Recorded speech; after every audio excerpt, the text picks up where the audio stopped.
What's the meaning of chevron?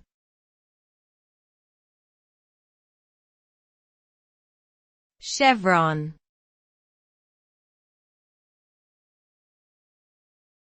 Chevron.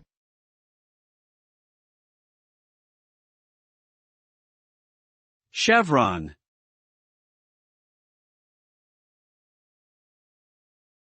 Chevron.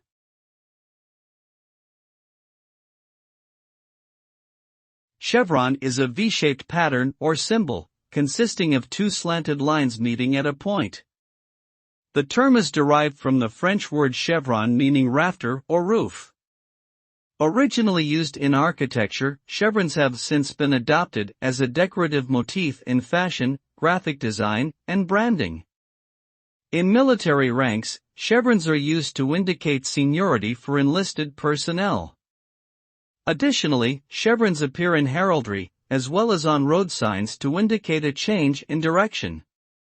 Overall, chevrons serve as a versatile and visually striking design element with various practical and symbolic applications.